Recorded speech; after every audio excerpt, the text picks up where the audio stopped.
El carácter de un metodista. Filipenses 3:12. No que lo haya alcanzado ya. Desde que el nombre fue conocido en el mundo, muchos se han sentido confundidos al tratar de saber qué es un metodista, cuáles son los principios y la práctica de los que son reconocidos por ese nombre, y cuáles las marcas distintivas de esta secta de la que se habla en contra en todas partes. Como en general se estima que yo soy capaz de dar la versión más clara de esto, dado que he sido uno de los primeros en ser llamado así, y quien supuestamente dirige a los demás, se me ha pedido de todas las maneras imaginables y con toda seriedad que me decida a hacerlo. Cedo pues a la insistencia de amigos y enemigos, y ofrezco el informe lo más sinceramente posible, en la presencia del Señor y Juez del cielo y de la tierra, de los principios y la práctica que distinguen de los demás a los que son denominados metodistas. Y digo, los que son denominados metodistas, porque debe tenerse bien en cuenta que este nombre no es uno que ellos hayan escogido por sí mismos, sino que les ha sido impuesto como una forma de oprobio, sin su aprobación ni consentimiento. El mismo fue aplicado por primera vez a 3 o 4 jóvenes en Oxford por el señor John Bingham, en ese entonces un estudiante de la Iglesia de Cristo, en alusión tanto a una antigua secta de médicos que enseñaba que casi todas las enfermedades podían ser curadas por un método específico basado en la dieta y el ejercicio, como por el hecho de que observaban un método más regular de estudio y comportamiento del que era usual en los de su edad y posición social. Por cierto que me regocijaría, tampoco ambicioso soy de ser la cabeza de cualquier secta o partido, si este nombre no se mencionara nunca más y fuera sepultado en el olvido. Pero, si eso no fuera posible, que por lo menos aquellos que lo empleen conozcan el significado de la palabra que utilizan. Dejémonos pues de seguir siempre peleando en la oscuridad. Vengan, vamos a mirarnos unos a otros a la cara. Y así, quizás alguno de ustedes, que odian lo que soy llamado, lleguen a amar lo que soy por la gracia de Dios, o más bien, lo que prosigo por ver si logro asir aquello para lo cual también fui asido por Cristo Jesús. 1. Las marcas distintivas de un metodista no son sus opiniones sobre cualquier asunto, su aprobación de tal o cual esquema de religión, su aceptación de cualquier conjunto de nociones, su adhesión a un juicio sobre otros seres humanos, son todos elementos muy alejados del tema. Quien, por lo tanto, imagine que un metodista es una persona de tales o cuales opiniones, revela una gran ignorancia sobre toda la cuestión, tergiversando totalmente la verdad. Creemos, ciertamente, que toda escritura es producida por inspiración de Dios, y en esto nos distinguimos de los judíos, de los turcos y de los infieles. Asimismo, creemos que esta palabra de Dios escrita es la única y suficiente norma para la fe y la práctica cristianas, y es en esto que nos distinguimos fundamentalmente de la Iglesia de Roma. Creemos que Cristo es el eterno y supremo Dios, lo que también nos diferencia de los socinianos y los arrianos. Pero, en cuanto a las opiniones que no atacan los fundamentos del cristianismo, pensamos y dejamos pensar. De manera que, sean lo que sean, ciertas o equivocadas, no constituyen marcas distintivas de un metodista. 2. Tampoco lo son las palabras o frases de cualquier tipo. En manera alguna consideramos que nuestra religión, o cualquier parte de ella, está relacionada con una manera peculiar de hablar, o con un rebuscado o poco común conjunto de expresiones. Preferimos las palabras más obvias, fáciles y comunes que mejor expresen lo que deseamos transmitir, tanto en lo corriente como cuando hablamos de las cosas de Dios. Por consiguiente, nunca nos desviamos a propósito de la forma más habitual de hablar, a menos que expresemos verdades de las Escrituras en palabras de la misma Biblia, lo cual, suponemos, ningún cristiano habrá de objetar. Tampoco pretendemos utilizar ciertas expresiones bíblicas con más frecuencia que otras, salvo cuando tal sea la práctica de los mismos escritores inspirados. De manera que es un craso error señalar a un metodista por sus palabras o sus opiniones. 3. Tampoco deseamos ser reconocidos por nuestras acciones, costumbres o usos de naturaleza indiferente. Nuestra religión no se basa en hacer lo que Dios no ha impuesto, o en abstenerse de lo que no ha prohibido. No radica en la forma de la indumentaria, en la postura de nuestro cuerpo, o en la manera de cubrir nuestras cabezas, ni tampoco en abstenerse del matrimonio, o de carnes y de bebidas. Todo lo cual es bueno si se recibe con acción de gracias. De ahí que ninguna persona que sabe lo que dice señalará a un metodista por estas cosas, actos o hábitos, que son puramente indiferentes, al no estar determinados por la palabra de Dios. 4. Finalmente, tampoco se distingue el metodista por hacer recaer toda la fuerza de la religión en una sola parte de la misma. Si usted dice, sí, se distingue porque cree que somos salvos por la fe solamente, yo contesto. Usted no entiende los términos. Por salvación quiere decir santidad de corazón y de vida, y afirma que ello surge de la verdadera fe, solamente. ¿Puede aún un cristiano nominal negar esto? ¿Se está tomando una parte de la religión por el total de la misma? ¿Luego por la fe invalidamos la ley? En ninguna manera, sino que confirmamos la ley. No establecemos la totalidad de la religión, como lo hacen muchos, y Dios bien lo sabe, en no hacer el mal, ni en hacer el bien o en seguir los mandamientos de Dios. Ni tampoco en todo ello junto, porque sabemos por experiencia que una persona puede dedicarse a ello durante muchos años, y al final no tener una religión verdadera, ni mejor de la que tenía antes. Mucho menos se distingue el metodista por un detalle de cualquiera de estos elementos. Como una mujer que se cree virtuosa solo porque no se prostituye o un hombre que se considera honesto simplemente porque no se apodera de lo que no le pertenece. Que el Señor de mis antepasados me preserve de una religión tan miserable.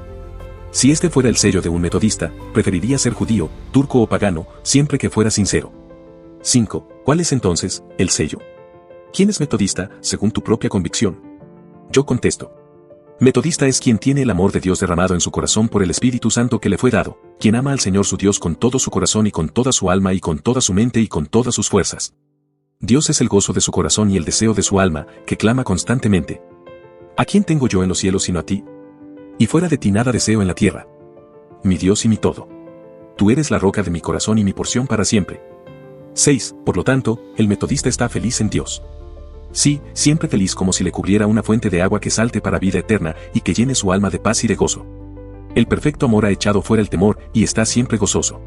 Se regocija en el Señor siempre y aún en Dios su Salvador y en el Padre por el Señor nuestro Jesucristo, de quien ha recibido ahora la reconciliación. Habiendo encontrado redención por su sangre y el perdón de sus pecados, no puede menos que regocijarse cuando, mirando atrás, ve el horrible pozo del cual ha sido librado. Cuando ve todas sus rebeliones deshechas como una nube y sus pecados como una niebla espesa. No puede menos que regocijarse cuando mira el lugar en el cual se encuentra ahora, justificado gratuitamente y teniendo paz para con Dios por medio de nuestro Señor Jesucristo. Porque el que cree tiene el testimonio de esto en sí mismo. Es ahora hijo de Dios por fe, y puesto que es hijo, Dios ha enviado el Espíritu de su Hijo a su corazón, el cual clama, Abba, Padre. Y el Espíritu mismo da testimonio a su espíritu de que es hijo de Dios. También se regocija cuando mira hacia adelante, en la esperanza de la gloria que será revelada. Sí, este gozo es pleno, y todos sus huesos claman, diciendo, bendito el Dios y Padre de nuestro Señor Jesucristo, que según su grande misericordia me hizo renacer para una esperanza viva, para una herencia incorruptible, incontaminada e inmarcesible, reservada en los cielos para mí. 7. Y quien tiene su esperanza así de tal modo llena de inmortalidad da gracias en todo, sabiendo que esto es la voluntad de Dios para con él en Cristo Jesús. En consecuencia, recibe todo con alegría diciendo, la voluntad del Señor es buena. Y sea que el Señor de o quite, igualmente bendeciré el nombre del Señor.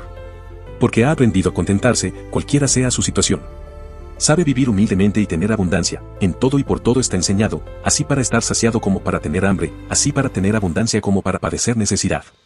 Sea en tranquilidad o en dificultad, en enfermedad o en salud, en vida o muerte, da gracias desde lo profundo de su corazón a aquel que ordena las cosas para bien, sabiendo que así como toda buena dádiva viene de lo alto. Nada más que lo bueno puede venir del Padre de las luces, en cuyas manos ha encomendado plenamente su cuerpo y alma, como a fiel creador. En virtud de todo ello, por nada está afanoso, ansioso e intranquilo, dado que ha echado toda su ansiedad sobre Dios que le cuida. Y en todas las cosas descansa en él después de dar a conocer sus peticiones con acción de gracias. 8. En verdad ora siempre sin cesar y sin desmayar. Esto no significa que estés siempre en la iglesia, aunque no pierde oportunidad alguna de estar allí.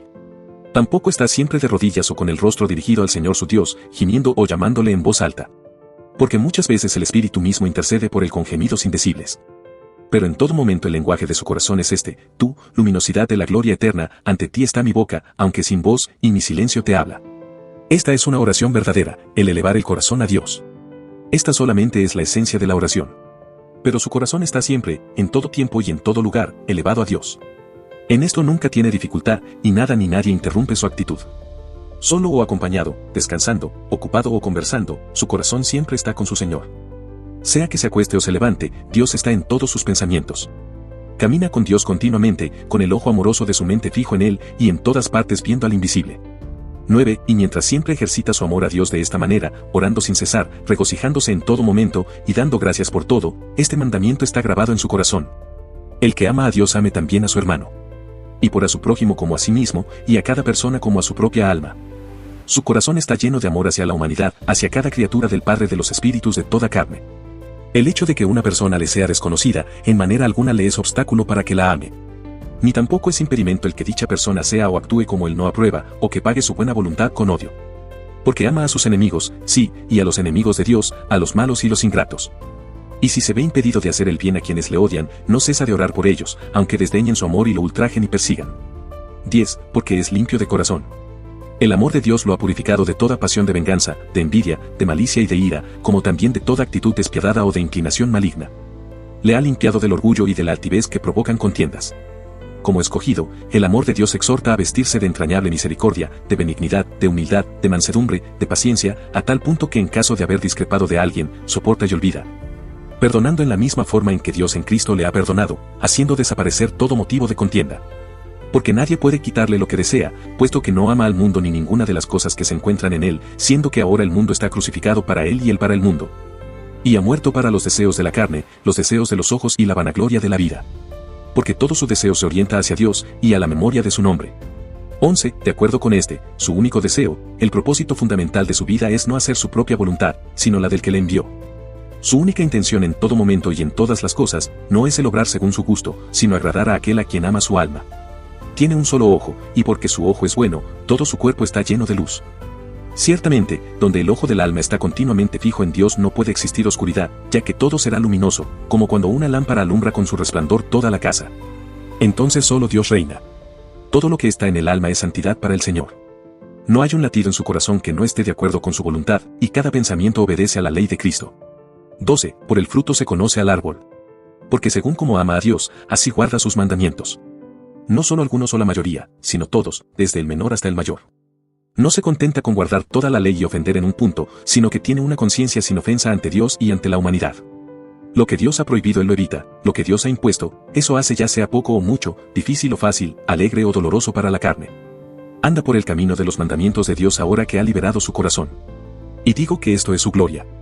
Su corona de regocijo diario es hacer la voluntad de Dios en la tierra, así como se hace en el cielo, sabiendo que el mayor privilegio de los ángeles de Dios, poderosos en fortaleza, es cumplir sus mandamientos y escuchar su palabra, obedeciendo su voz.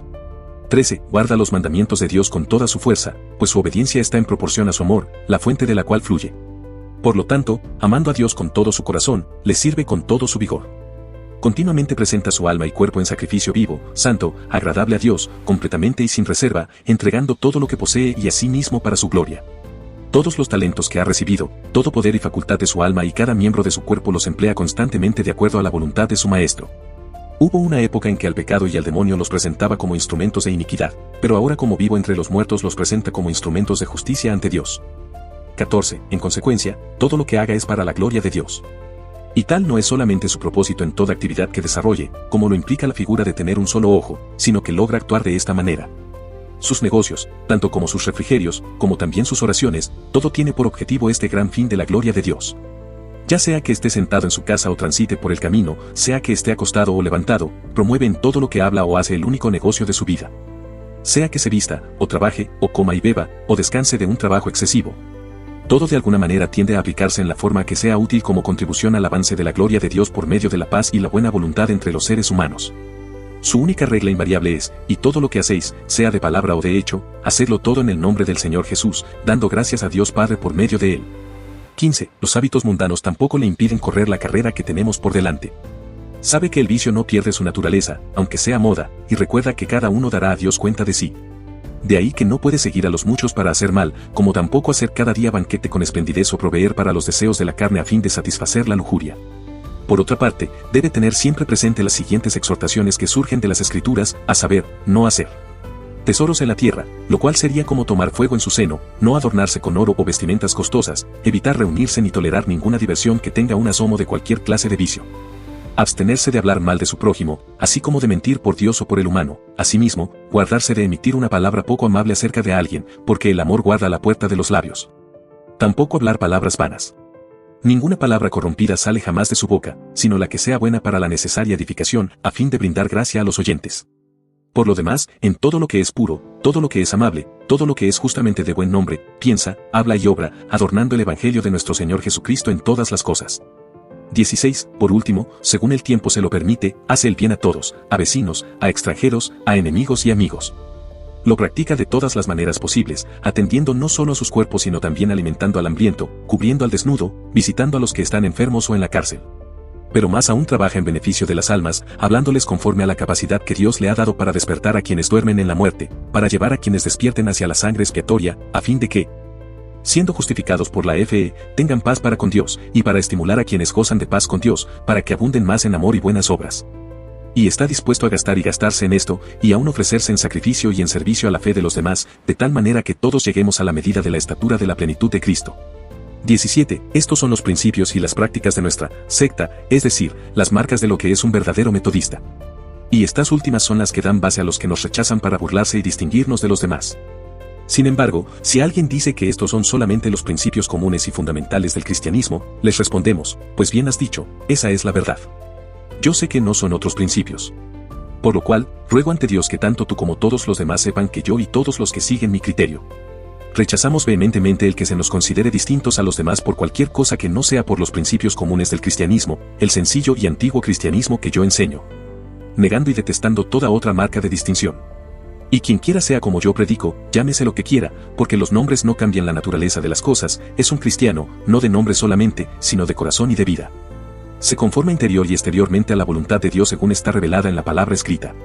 Piensa, habla y vive según el método consignado en la revelación de Jesucristo. Su alma se renueva conforme a la imagen de Dios, en la justicia y la santidad de la verdad. De ahí que, teniendo la mente de Cristo, camina como Cristo también caminó. 18. Por estas marcas, por estos frutos de una fe viva, trabajamos para distinguirnos de un mundo incrédulo y de todos aquellos cuyas mentes y vidas no coinciden con el Evangelio de Cristo. Pero nosotros deseamos sinceramente que no se nos destaque de los cristianos verdaderos, sea cual fuere su denominación. Tampoco de nadie que, sinceramente, persiga lo que no ha alcanzado todavía, porque todo aquel que hace la voluntad de mi Padre que está en los cielos, ese es mi hermano y hermana y madre. 68. Y yo os ruego, hermanos, por las misericordias de Dios, que no haya divisiones entre nosotros. Es recto tu corazón, así como el mío es recto con el tuyo. No hago más preguntas. Si lo es, dame tu mano. No destruyamos la obra de Dios por opiniones o palabras. ¿Amas tú a Dios y le sirves? Es suficiente. Te doy la mano derecha de la fraternidad. Si hay alguna consolación en Cristo, si algún consuelo de amor, si alguna comunión del Espíritu, si algún afecto entrañable, si alguna misericordia, esforcémonos unánimes por la fe del Evangelio, andando como es digno de la vocación con que hemos sido llamados, con toda humildad y mansedumbre, soportándonos con paciencia los unos a los otros en amor, solícitos en guardar la unidad del Espíritu en el vínculo de la paz. Recordando que hay un cuerpo y un espíritu, como fuimos también llamados en una misma esperanza de nuestra vocación, un Señor, una fe, un bautismo, un Dios y Padre de todos, el cual es sobre todos, y por todos y en todos.